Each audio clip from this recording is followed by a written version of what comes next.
오늘 아침 우리 모두 다 함께 마가복음 7장 20절에서 23절 말씀 보도록 하겠습니다. 시작.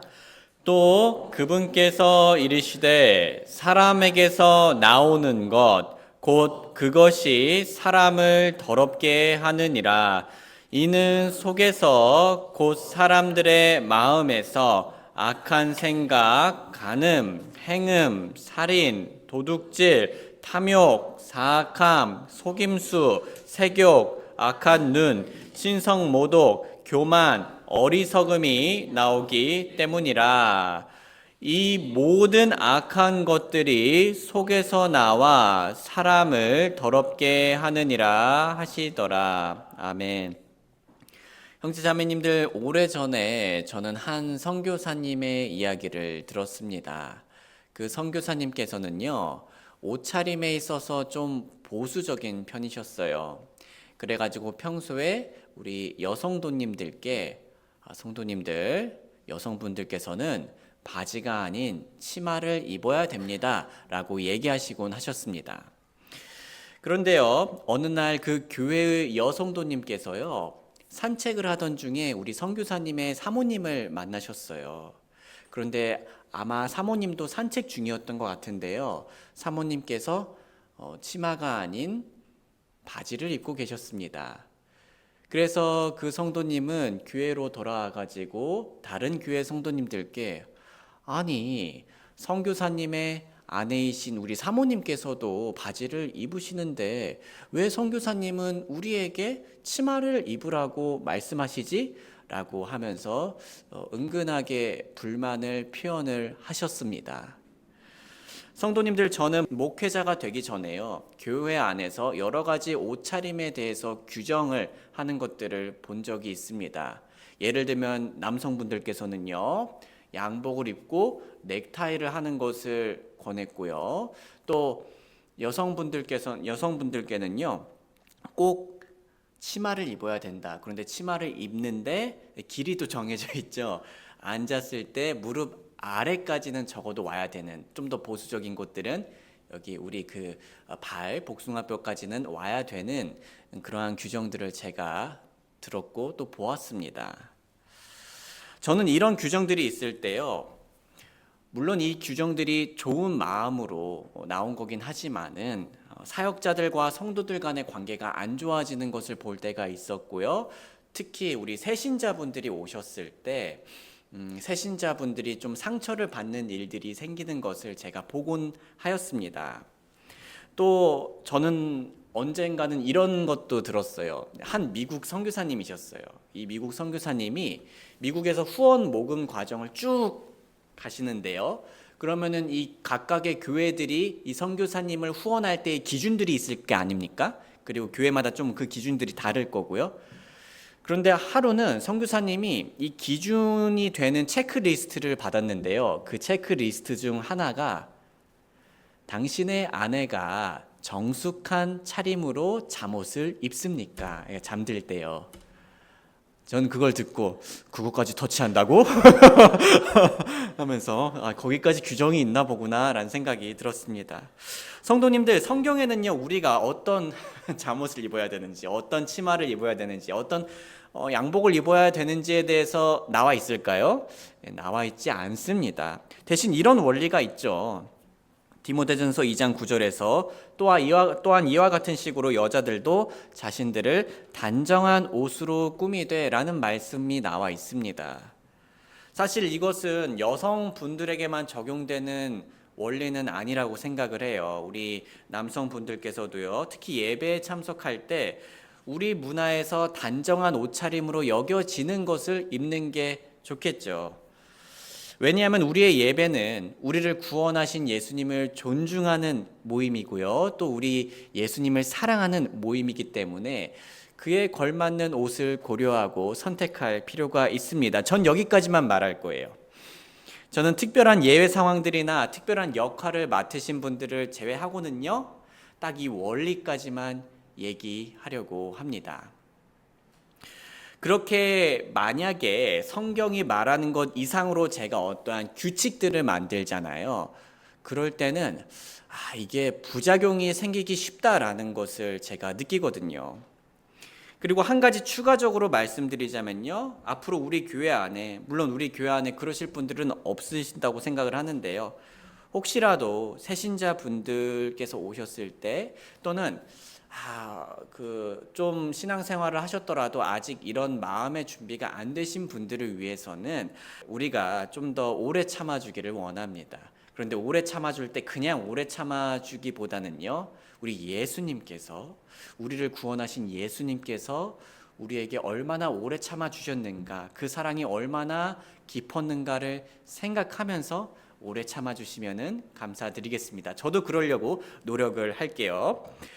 네, 그럴 때 우리는요, 예수님께서 우리의 부족함을 오래 기다려주셨던 것을 기억하며 예수님을 향한 사랑을, 더 중요한 것을 잘 지킬 수 있을 겁니다. 그분들의 마음이 먼저 진심으로 하나님을 존경하고 사랑할 준비가 될 수 있는 그러한 분위기가 형성되길 바라요.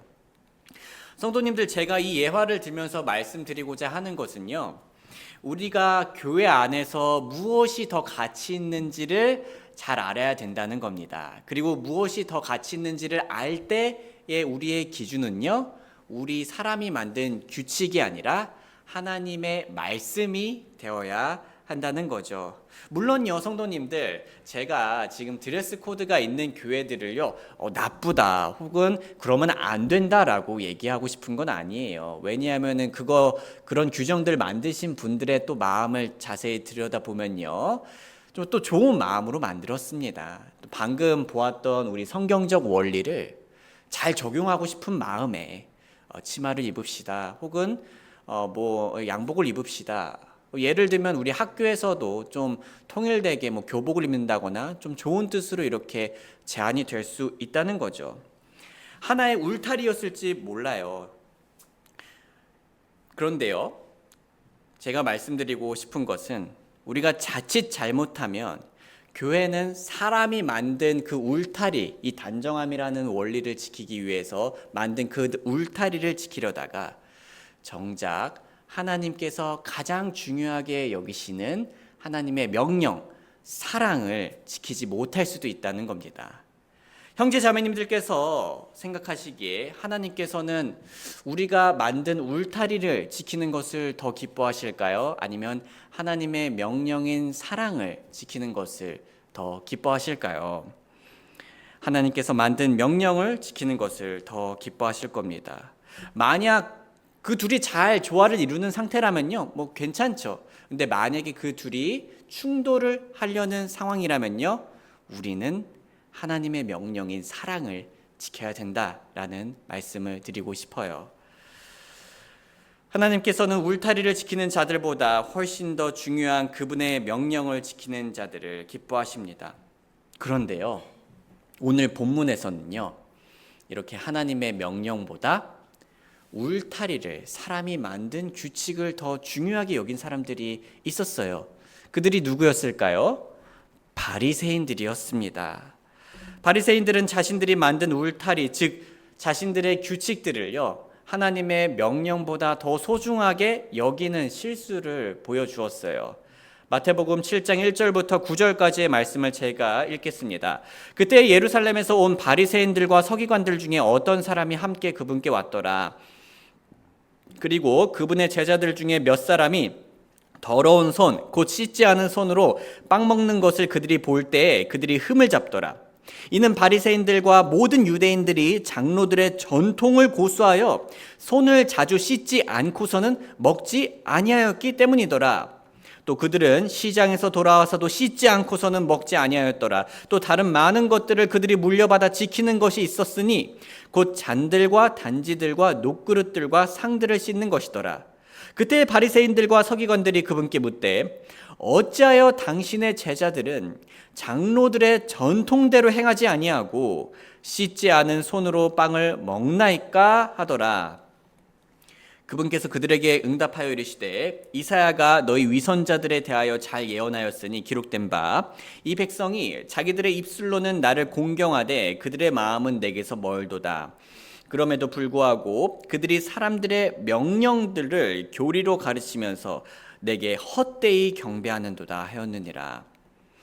이는 우리 한번 이거는 같이 읽어보겠습니다. 시작. 이는 너희가 하나님의 명령을 제쳐놓고 사람들의 전통을 고수하여 단지들이나 잔들을 씻는 것과 또 그와 같은 다른 많은 일들을 행하기 때문이라 하시더라. 또 그분께서 그들에게 이르시되 너희가 너희 전통을 지키려고 하나님의 명령을 철저히 잘 저버리는도다. 그러니까 바리새인들은요, 울타리를 지킬 뿐만 아니라요, 이 울타리를 원래 지켜야 할 것보다 훨씬 더 소중하게 여기는 매우 모순적인 태도를 보여주었다는 거죠. 성도님들, 손 씻는 거 어떻습니까? 나쁜 겁니까? 아닙니다. 좋은 겁니다. 하지만 손 씻는 게 좋은 거라고 해서요, 손을 안 씻고 식사를 하는 사람들을 악하다라고 말을 할 수 있을까요? 예를 들면 우리가 조금 있으면 예배 후에 맛있게 점심 식사를 할 겁니다. 제가 듣기로는요, 또 맛있는 비빔밥이 준비되어 있는 걸로 알고 있는데요. 그런데 만약에 누군가가요, 우리들을 쳐다보면서요, 저분은 손을 안 씻었어, 저분은 손을 씻고 먹네, 저분은 선한 사람, 의로운 사람, 손 안 씻은 사람, 더러울 뿐만 아니라 영적으로 도덕적으로 불결한 사람, 자, 이렇게 말을 할 수 있을까요?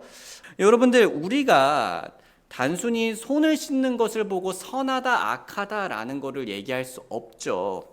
그런데요, 바리새인들은요, 예수님의 제자들을 보고 이 손 안 씻는 걸 보고요, 그냥 위생적으로 더럽다라고 얘기한 게 아니라 도덕적으로 영적으로 불결하다라고 생각을 했었습니다. 왜 그랬냐면요, 손을 씻는 건 그들이 만든 옳고 그름의 기준, 규칙이 되어 있었거든요. 그들의 전통에 따라서요. 예수님께서는 이런 바리새인들의 시각에 이 기준에 문제가 있음을 지적을 하십니다. 예수님께서 보시기에 도덕적으로 불결해지는 때는요, 사람이 만든 규칙을 어길 때가 아니었어요. 도덕적으로 불결해질 때는요, 하나님의 명령을 어길 때였습니다. 바로 바리새인들이 그랬던 것처럼 말이죠.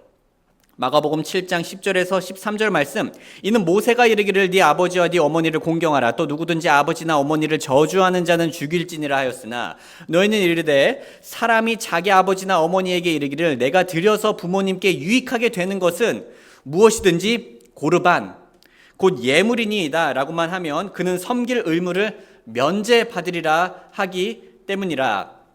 그리고 그가 자기 아버지나 어머니를 위한 의무 행하기를 너희가 더 이상 허락하지 아니하여 너희가 전해주는 너희의 전통으로 하나님의 말씀을 무효가 되게 하며 또 이와 같은 것들을 너희가 많이 행하느니라 하시더라. 성도님들, 유대인 성생들은요, 아버지와 어머니를 공경하는 율법을요, 율법들 중에서 가장 중요한 것으로 여겼어요. 부모님을 공경하는 것을요. 그리고 이 부모님을 공경하는 명령에는요, 무엇이 포함되어 있었냐면은 부모님들이 노년에 힘들고 또 경제 생활을 할 수 없을 때 부양하는 것까지 포함을 시켰습니다. 그런데요, 당시에는 이 고르반이라는 맹세가 있었어요. 우리한테 좀 생소한데요, 이 고르반은 원래 여기 예물이라고 나와 있죠. 하나님께 바치는 예물, 헌물이라는 개념이 있습니다. 그런데 구약시대 후기로 오면서요, 무엇이든 하나님께 드려지면 사람이 함부로 사용할 수 없다는 뜻으로서 이 문구가 사용되었습니다. 자, 이거는 하나님께, 예를 들면 이게 갤럭시 탭이 있어요. 이것이 이걸 고르반이라고 하면요, 사람이 함부로 사용할 수가 없었어요. 그리고 신약 시대의 바리새인들은요, 이 고르반이라는 맹세를 악용하기 시작합니다. 그래서 부모님을 부양하는 데 사용할 수 있는 것들 있잖아요. 재물이든 무엇이든지요. 자, 그것을요, 고르반이라고 말을 하면은, 부모님, 제가 이 재물을 부모님을 부양하는 데 쓸 수가 없네요. 왜냐하면 이것은 하나님께 드려진 예물이거든요 라고 말하였습니다. 성도님들, 제가 영상 중에 블랙박스 영상을 보았습니다. 신호등은 빨간불이었고요, 뒤에서는 구급차가 사이렌 소리를 크게 내고 있었습니다. 이 블랙박스 차주는 얼른 비켜주고 싶었어요. 하지만 옆에는 차들이 있었고요. 또 앞에는 오토바이 한 대가 자신의 길을 막고 있었습니다. 블랙박스 차주는 빵빵거리며 비키라고 했습니다. 하지만 이 오토바이 운전자는 뒤를 살짝 쳐다보면서 이런 제스처를 했어요. 자, 이게 무엇일까요? 기다리라는 뜻이죠. 초록불 될 때까지 기다리라는 뜻입니다.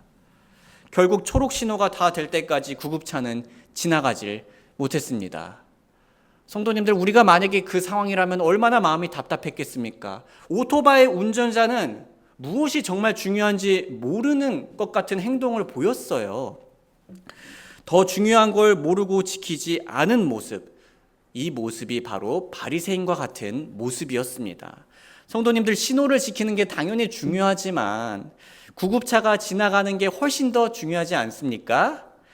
사람이 만든 전통 그 자체도 나쁘지 않습니다. 손 씻는 거 나쁘지 않죠. 솔직히 좋죠. 좋은 건데, 신호 지키는 거 좋은 것처럼요.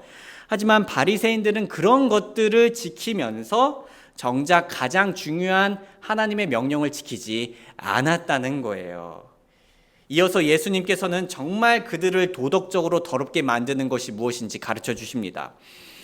또 그분께서 모든 백성을 자신에게로 부르시고 그분께서 그들에게 이르시되 너희는 모두 내 말에 귀를 기울이고 깨달으라. 사람 밖에서 사람 속으로 들어가는 어떤 것도 사람을 더럽게 하지 못하되 사람 속에서 나오는 것들 곧 그것들이 사람을 더럽게 하느니라. 만일 누구든지 들을 귀가 있거든 그는 들을지어다 하시더라.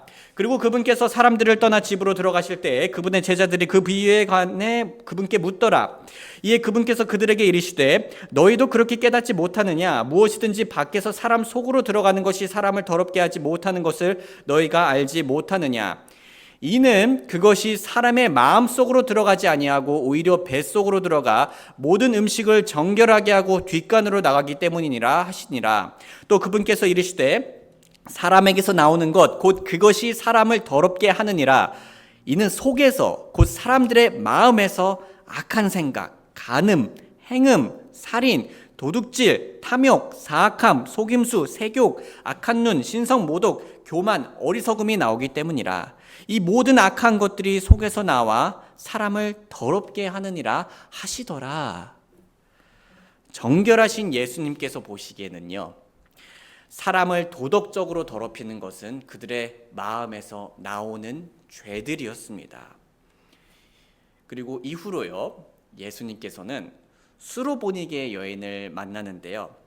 성도님들, 바리새인들 기준에서 부정하다, 더럽다라고 여겨지는 것들이 많이 있었어요.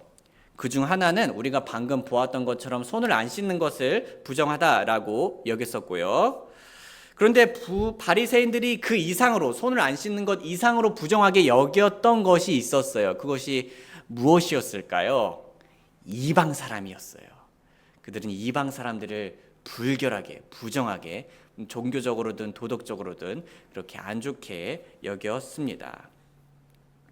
그리고 이방 사람들 중에서도요, 이방 여인들은 당시 여인들은 매우 멸시받았잖아요. 더 천대받았던 존재였습니다. 그래서 당시 바리새인들 같은 사람들 기준에서는요, 이방 여인, 수보로니게 여인같이 이방 여인은 도덕적으로 인정받을 만한 것이 하나도 없었어요. 하지만 오늘 본문을 계속 보시다 보면요, 도덕적으로 정결하신 예수님께서는 이 이방 여인을 인정해 주시는 모습을 보여주십니다. 마가복음 7장 24절에서 28절입니다. 그리고 그분께서 일어나 거기를 떠나 두로와 시돈의 접경으로 가서 한 집에 들어가시니 아무도 그것을 모르게 하려 하셨으나 그분께서 숨기실 수 없었더라. 이는 부정한 영이 들린 어린 딸을 둔 한 여자가 그분에 대해 듣고 와서 그분의 발 앞에 엎드렸기 때문이더라. 그 여자는 그리스인이요 민족으로는 수로보니게 사람이더라. 그녀가 자기 딸에게서 그분이 마귀를 내쫓아 주시기를 그녀가 그분께 간청하더라. 그러나 예수님께서 그녀에게 이르시되 먼저 자녀들을 배부르게 할지니 이는 자녀들의 빵을 집어 개들에게 던지는 것이 마땅하지 않기 때문이라 하시더라. 이에 그녀가 응답하여 그분께 이르되 주여 그러하나이다. 하지만 상 밑에 있는 개들도 자녀들의 빵 부스러기를 먹나이다 하더라. 형제자매님들, 이 말씀을 읽으면서 좀 갸우뚱하실 수가 있으세요? 아니면 마음이 조금 불편하실 수가 있으세요? 왜냐하면은 예수님께서 이 여인을 어디에다가 비유를 하셨습니까? 개에다가 비유를 하셨습니다. 그래서 예수님께서 왜 이런 표현을 쓰셨을까? 좀 너무한 거 아닌가? 좀 예수님께서 선을 넘은 거 아닌가? 라는 생각이 충분히 드실 수가 있는데요. 이게 오해가 없도록 우리가 배경 지식을 살짝 살펴보도록 하겠습니다. 성도님들, 우리나라에서 개는요, 개는 크게 두 가지 의미로 쓸 수 있다라고 저는 보고 있어요. 개는 비속어처럼 쓸 때가 있죠. 그런데 개는요, 꼭 비속어라는 의미 혹은 부정적인 의미를 가지고 있지 않을 때도 있어요. 지난주에요, 우리 청년 형제 자매님들이 나눔 시간을 다 가지고요, 이상형에 대해서 얘기하는 시간을 가졌습니다. 제가 그래서 이상형을 이렇게 쭉 적었어요. 이거에 기초해서 좀 기도를 하려고요. 그런데요, 우리 청년 형제 자매님들 중에서 한 청년분이 본인은 고양이 상 얼굴을 좋아한다라고 하더라고요. 이처럼 요즘 젊은 청년들은요, 외모를 얘기할 때요, 고양이 상이다 혹은 강아지 상이다 라는 얘기를 해요. 예를 들면요, 자, 연예인들 중에서는 박보검 님이 강아지 상이다 라고 얘기하곤 합니다. 자, 어떤 느낌인지 아시겠죠? 누군가 저에게 개와 관련된 비속어를 쓴다면 당연히 개의 그 아이와 같은 그런 비속어를 쓴다면 저는 당연히 기분이 상하죠.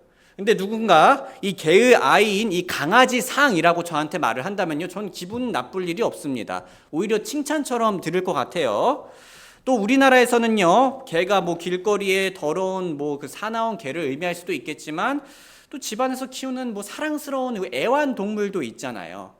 자, 제가 이것을 말하는 이유는요, 우리는 개를 말할 때 경멸하거나 더러운 의미로 사용을 하기도 하지만은 이것을 애완동물처럼 경멸이라든가 부정적인 의미 없이 사용할 때도 있다는 거예요. 그리고 예수님 시대에서도 그랬다는 얘기입니다. 부정적인 의미로 개를 쓸 때가 있었어요, 예수님 시대에. 그런데 이거를 부정적인 의미 없이 사용할 때도 있었어요. 특히 예수님 시대에는요, 단어로 구별할 수가 있었어요. 더러운 길거리 개를 의미하는 그리스어 단어가 따로 있었어요. 그리고 애완동물로 집에서 키울 수 있는 조그마한 강아지를 의미하는 개라는 단어가 따로 있었어요. 당시에는 부유한 가정이 이런 애완동물을 키웠거든요. 그리고 이방 여인은요, 이 예수님의 말을 들었던 이방 여인은 이 문화에 익숙해져 있었습니다. 친숙해져 있었어요. 그리고 예수님께서는 이방 여인과 대화하실 때 무슨 단어를 선택했을까요? 네, 길거리 그 개가 아니라 애완동물 개를 사용하셨어요. 그러니까 서로 이걸 잘 알았다는 거죠. 그렇게 경멸적이거나 더럽다는 의미가 없는 개라는 단어가 사용되었다라는 것을 알아주시면 감사하겠습니다. 대신 예수님께서는 이런 동물의 비유를 사용하시면서 이걸 강조하고자 하셨던 거예요.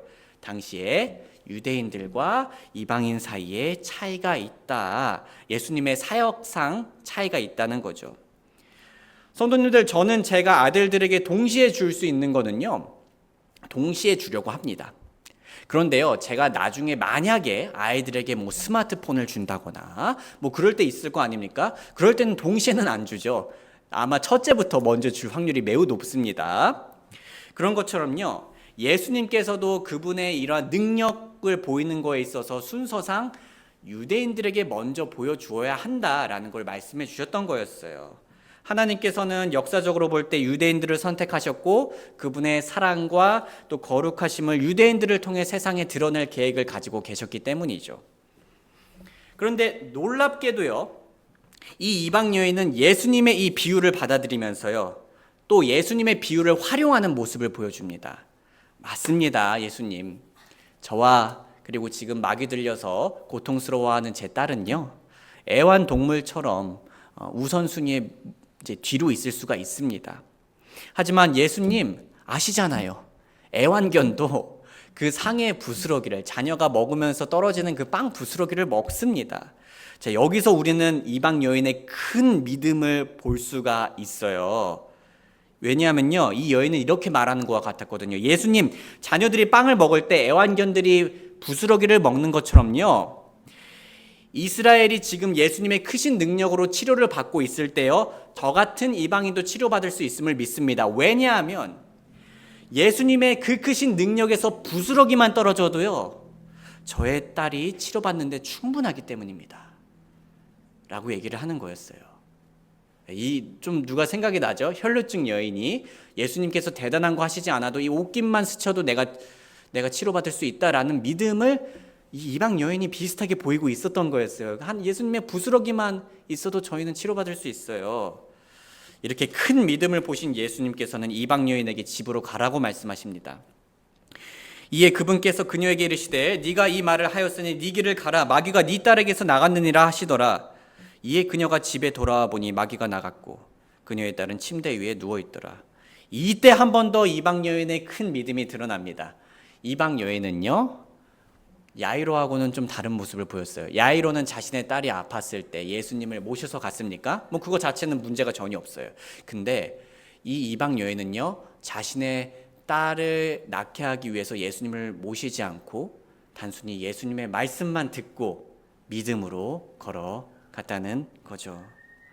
소중한 성도님들, 저는 이 점을 강조하고 싶습니다. 이방 여인은요, 바리새인들에게 종교적으로, 의례적으로, 도덕적으로 전혀 인정받지 못했지만 예수님을 신실하게 믿었던 이 여인은요, 왕이신 예수님께 인정을 받았습니다.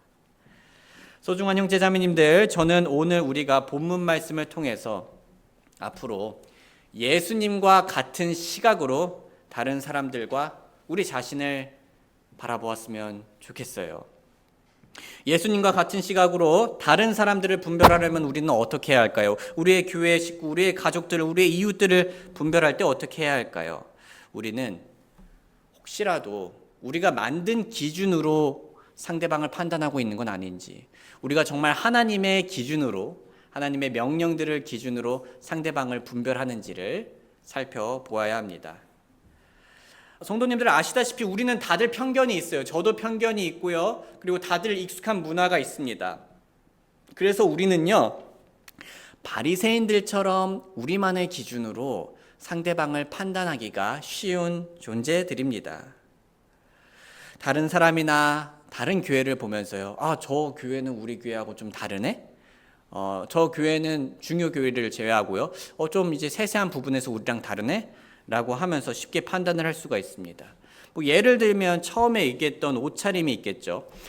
성도님들, 저는요, 양복을 안 입는 걸 가지고 뭐라 하는 교회를 봤어요. 교회에 왔으면 가장 좋은 옷인 양복을 입어야지. 그런데 흥미롭게도요, 저는요, 양복을 입는 것 같다가 뭐라고 하는 교회도 봤어요. 교회가 무슨 패션쇼 하는 곳인가요? 가난한 사람들 주눅 들지 않게 양복이 아닌 편한 옷을 입어야지요. 우리가 이웃에게 나아가야 되지 않겠습니까? 라고 하면서 말이죠. 둘 다 이해합니다. 하지만 성경은요, 양복에 대해서 얘기하지 않죠. 그렇게 성경이 얘기하지 않는 부분이라면 옷차림만을 가지고 우리가 함부로 판단하지 않는 게 좋습니다. 각 교회와 각 사람은요, 내가 입는 옷을 정할 때 예수님을 존중하고 또 사랑하는 마음으로 정하면 됩니다. 그렇게 정한 게 저는 양복인 거고요. 저하고는 다른 선택을 하시는 분들이 계실 수 있다는 얘기입니다. 성도님들, 하루는 다른 교회 분이 제 설교 영상을 보고요, 제가 넥타이 안 할 때도 있지 않습니까? 넥타이 안 한 걸로 불편함을 표시를 하시더라고요. 그래서 저는 네, 그런데 저는 제 생각엔 우리 문화에서도 충분히 넥타이 안 해도 단정하게 입을 수 있을 것 같다고 생각합니다 라고 답을 해드렸어요. 그리고 저는 그렇게 입어도 괜찮다고 생각하는 이유는 성경이 그거를 말하고 있지는 않기 때문입니다 라고 말씀드렸고요. 성도님들, 저는 강대상에서 저보다 훨씬 더 보수적으로 입거나 훨씬 더 개방적으로 입는 분들을 볼 때 옛날에는 판단을 많이 했어요. 저분들 그래도 하나님 섬기는 사람들인데 저러면 안 되지 않나? 혹은 저거는 너무 보수적이지 않나? 라고 하면서요. 그런데 언젠가부터는 옷차림만 가지고 그분들을 판단하지 않으려고 합니다. 성경이 말하지 않는 부분이고 그분들이 어떤 마음으로 그렇게 입는지를 제가 함부로 판단하기는 어려우니까요. 이외에도 우리는 다른 사람들의 어떤 외모라든가 예배 방식이라든가 노래 스타일이라든가 뭐 신앙 스타일이라든가 뭐 어떤 번역본을 쓴다든가 이렇게 성경이 말하지 않는 부분까지는 함부로 판단해서는 안 하려고 노력해야 된다고 생각합니다. 그 기준은 뭐죠? 사람들이 만든 기준이냐 아니면 정말 하나님께서 말씀하시는 것이냐입니다. 사람들이 만든 관행을 마치 하나님 말씀처럼 지키고 높이려 한다면은 불필요한 문제들이 생길 수 있고, 또 교회에게 정작 중요한 사랑은 도둑맞고 울타리만 지키는 모양이 될 수 있다는 것을 기억하길 원합니다. 다음으로요, 예수님과 같은 시각으로 우리 자신을 분별하려면 어떻게 해야 할까요?